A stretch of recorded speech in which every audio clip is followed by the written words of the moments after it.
జై హింద్, జై భారత్, జై Shriram friends. Welcome to Chitragupta. నేను మీ ఉదయ్ కిరణ్. తెలంగాణ రాష్ట్రంలో విద్యాశాఖ మంత్రి ఎక్కడ?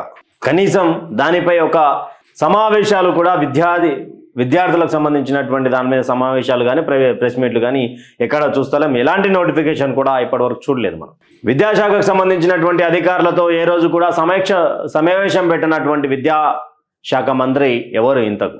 తెలంగాణ రాష్ట్రంలో ఒక చైర్ కిందనే దాదాపు 5 మంత్రి పదవులు పెట్టుకున్నటువంటి ముఖ్యమంత్రి రేవంత్ రెడ్డి గారి కింద ఈ విద్యాశాఖ మంత్రి ఉంది.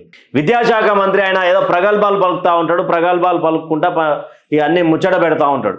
ఉరి తీస్తాము, పండవేడి దొక్కుతాము, ఇవి తప్ప విద్యార్థుల భవిష్యత్తు ఏంది, విద్యార్థుల కోసం ఏం చేస్తా ఉన్నాం, విద్యార్థులకు ఎలాంటి నాణ్యమైన విద్యను ఎలా అందిస్తున్నాం, మనం భోజనాలు ఎలా పెడుతున్నాం అనే దాని మీద సోయి కూడా లేనటువంటి పరిస్థితి. అసలు ఏం జరిగింది అంటే, నల్గొండకు సంబంధించినటువంటి మహాత్మా గాంధీ యూనివర్సిటీలో ఈగలు పడ్డటువంటి అన్నం ఒకసారి మీరు స్క్రీన్ మీద చూడొచ్చు. ఈగలు పడ్డటువంటి అన్నం ఒకసారి పెట్టినటువంటి దృశ్యాలు నిన్న వెలుగులోకి వచ్చాయి. వెలుగులోకి వచ్చిన తర్వాత అక్కడ ఉన్నటువంటి స్టాఫ్ ఏదైతే ఉందో ఆ స్టాఫ్కి సంబంధించినటువంటి వాళ్ళను ఇక్కడ విద్యార్థులు అడగడం జరిగింది. ఏంది ఇదంతా, ఈగలు పడ్డటువంటి సాంబార్ కానీ అన్నం కానీ పెడతా ఉన్నారు, మరి ఏ విధంగా దీనిపై మీరు ఏం చెప్తారు అని అడిగితే మాకేం తెలుసు, తిన్నారు కదా, అయిపోయింది కదా, మేమేం చేసాం దానికి అన్నట్టు కేర్లెస్ ఒక సమాధానం. ఈ టైంలో రాజకీయ నాయకులకు పట్టింపు ఉండదు. ఎందుకంటే రాజకీయంగా ఈరోజు కాంగ్రెస్ పార్టీ గద్దెనెక్కి గద్దలాగా రాక్షస రాబందులాగా ప్రజలను పీడించుకొని విద్యార్థులను పీడించుకొని తింటుందో ఆ యొక్క పీడించుకొని తింటున్నటువంటి గద్దెనెక్కించినటువంటి గద్దలం మేమే కదా. ఈ నిరుద్యోగులను వాడుకొని రాష్ట్ర రాజకీయాల్లోకి ఒక చక్రం తిప్పినావు కదా రేవంత్ అన్న.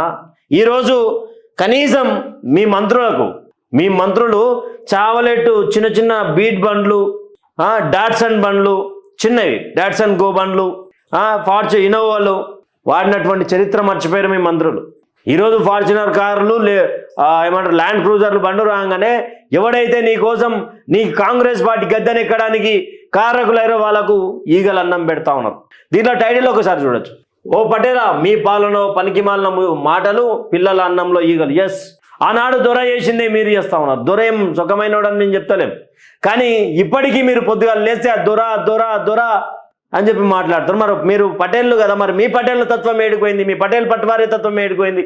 గ్రామ స్థాయిలో మేమే లేకపోతే మా కింద 400 గ్రామాలు ఉంటుండే, 20 గ్రామాలు ఉంటుండే మోతేవారి మాటలు మాట్లాడినటువంటి మీరు ఈరోజు పిల్లల అన్నంలలో ఈగలు వస్తూ ఉన్నాయి. నేను చెప్పిన నిన్న సర్కారు బడులకు మేము పెద్దపీట వేస్తాం, సౌలతులు వస్తాయని మాట్లాడుతున్నటువంటి సర్కారు నమ్మకూరి సంకల చేయి పెట్టుకొని మనం పిసుకు పక్కకు వదిలేసే రకాలు.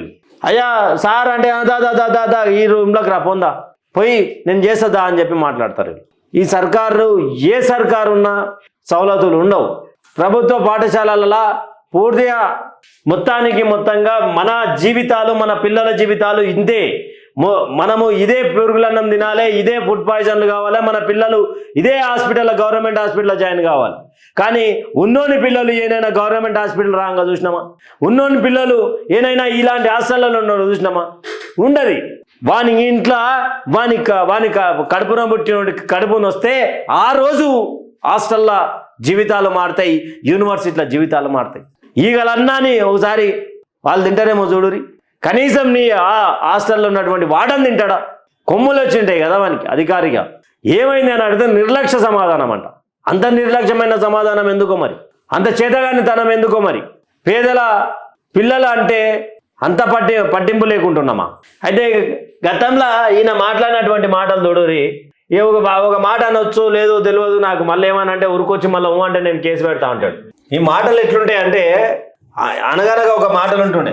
అవును, దానికి ఖాళీగా లేవు. అదే కదా మీ తప్పుడు వార్తల వల్ల ప్రజలు గందరగోళం ఉన్నారు. విద్యాశాఖకు నేనే మంత్రిని, నేనే ఫుల్ టైం మినిస్టర్, నేను భారతీయమా, నేను కేసీఆర్ నా ఫామ్ హౌస్ లో వండుకోతున్నానా? నేను ఇంటికి వచ్చిన 4 రోజులు. ఒకసారి ఈ మాటలు ఎన్నోరి. అవును, దానికి ఖాళీగా లేవు. అదే కదా మీ తప్పుడు వార్తల వల్ల ప్రజలు గందరగోళం ఉన్నారు. విద్యాశాఖకు నేనే మంత్రిని, నేనే ఫుల్ టైం మినిస్టర్, నేను భారతీయమా, నేను కేసీఆర్ నా ఫామ్ హౌస్ లో వండుకొని ప్రభుత్వాన్ని నడుపుతున్నా. దీంట్లో కేసీఆర్ ఎందుకు వచ్చిండు? నువ్వే విద్యాశాఖ మంత్రివి, ఎవరికి తెలియక అడుగుతురు అనుకుంటారా? మీరే విద్యాశాఖ మంత్రి కాదని అంటారే. మరి ఈరోజు ఈగలు పడ్డటువంటి అన్నాన్ని నా పేద బిడ్డలు తిన్నారు, దానికి కారణం మీరే అవుతారు కదా. మీరు రాజీనామా చేయరు. మరి మీరు చేయరి రాజీనామా, విద్యాశాఖ మంత్రికి నేను రిజైన్ చేస్తా ఉన్నా అని చెప్పేసి వెళ్ళిపోరు ఆ శాఖ నుంచి వేరే వాళ్ళకి ఇరి. ఖాళీగా మస్తు మంది ఉన్నారు కదా, ఇంకా 3 బెడతలు కావాలి కదా, 3 మంత్రులు పడతారు కదా ఆ సందుల చడమేయాలంటే చాలా మంది ఉన్నారు కదా, దానిలో ఇరికిరు కదా. మరి నేనే విద్యాశాఖ మంత్రి, ఫామ్ హౌస్ పాలన, నువ్వు ప్రజాపాలన చేసి ఏం చేస్తా ఉన్నావు అంటున్నా. ప్రజాపాలన చేసి ఏం చేస్తా ఉన్నాను, ఫామ్ హౌస్ పాలన అని చెప్పే ఆయనని ఎర్రవెల్లి పంపించినాం. మరి నిన్నేడికి పంపారు? ప్రజాపాలన అని చెప్పి ప్రజలను దోసుకొని తింటున్నారు కదా మీ కాంగ్రెస్ పార్టీ వాళ్ళు. పేద పిల్లల జీవితాలతో ఆడుకుంటున్నారు కదా. నడుపుతున్నా నేను ఇక్కడికి వచ్చిన 4 రోజుల నుంచి ఎన్ని శాఖల మంత్రులను కలిసిన బాగానే కలిసినావు అన్న. నువ్వు నీతో అవుతుంది ఏదన్నా అవుతుంది నీతోటి. ఎన్ని శాఖల మంత్రులను కలిసిన, ఎంతమందిని కలిసిన, నేనేంది, నా లెక్కేంది? క్రియాశీలక మంత్రికి ఏమైనా పరీక్షలు నిర్వహించకుండా వదిలేసినామా? ప్రభుత్వ పాఠశాలల్లో చదువుకొని వచ్చిన ముఖ్యంగా పేదలకు విద్య అనేది ఎంత అవసరమో గుర్తించిన వాడిని తప్పకుండా భవిష్యత్ ఎక్స్పాన్షన్ లో కూడా ఈ శాఖ నా దగ్గరనే ఉంచుకో. ఎవరికి ఎలాంటి నారాయణ చైతన్య ఉంటాయి ఎవ్వరికి అధ్యక్ష. నేను నాతానే ఉంచుకొని నేనే దాని మీద ఏమైనా ఉంటే గిట్టే నేనే గొక్క తింటా, నేనే గిక్క తింటా అన్నట్టు మాట్లాడుతున్నారు రేవంత్. పేద ప్రజలకు చదువు చాలా అవసరం, ప్రభుత్వ బడులు అంటే పేద పిల్లలకే ఎందుకు అని అడుగుతా ఉన్నాం. మీరు మీ పిల్లలు చదువుకుంటలేరా? మీ పిల్లలు కూడా రాజకీయ పిల్లలు, ప్రభుత్వ అధికారుల పిల్లలను, ప్రభుత్వ టీచర్ల పిల్లలను, కలెక్టర్ పిల్లలను కూడా, గవర్నర్ పిల్లలను కూడా ప్రభుత్వ పాఠశాలను చదివించాలనేది మా క్వశ్చన్ మార్క్ కదా. విద్యాశాఖ ఎవరికి అధ్యక్ష? భవిష్యత్తులో కూడా నా దగ్గరే పెట్టుకుంటాను. పొద్దుగా లేదే మొత్తుకున్న నోరు అసెంబ్లీలో నీట్గా ఎవరికి తెలియనమ్మా ఊరు మొత్తం తిరిగినట్టు. అట్లా కాదు అధ్యక్ష. పేద పిల్లలకు చాలా అవసరం. పేద కుటుంబం నుంచి వచ్చినాయి, నువ్వు పేద కుటుంబం నుంచి వచ్చినావు రేవంత్ అన్న. 100 ఎకరాల భూములు ఇచ్చింది మీ నాయన మీకు. కొండారెడ్డిపల్లిలో 100 ఎకరాల భూములు ఉన్నాయి మీకు. నువ్వు అధికారంలోకి వచ్చినాక మీ పాలోళ్ళు, మీ బాబాయ్ వరుసనే ఆయన నీ పేరు చెప్పి చచ్చిపోయింది కదా. ఎవరు ఏం చేయాలి? దీని మీద విద్యార్థి నాయకులు ఏం మాట్లాడతారు? దీని మీద విద్యార్థి నేతలు ఏం చెప్తారు? కాంగ్రెస్ పార్టీలో ఉన్నటువంటి తెలంగాణ NSUIగా ఉన్నటువంటి వ్యక్తి, అదేవిధంగా ఎమ్మెల్సీగా ఉన్నటువంటి వ్యక్తి బల్మూరి వెంకట్ గతంలో ఎన్నో పోరాటాలు చేసింది కదా. ఈసారి పోరాటాలకు కేంద్ర బిందువుగా ఎందుకు మారతలేడు? ఎందుకు అధికారంలోకి వచ్చినాక కొమ్ములు వచ్చినాయా? ఏం జరిగింది? ప్రశ్నించేటోడే లేడా? పేద పిల్లల జీవితాలు ఇదే ఈగలన్నం దోమలన్నం తినుడేనా? మరి దీనిపై మీ యొక్క అభిప్రాయం తెలపండి.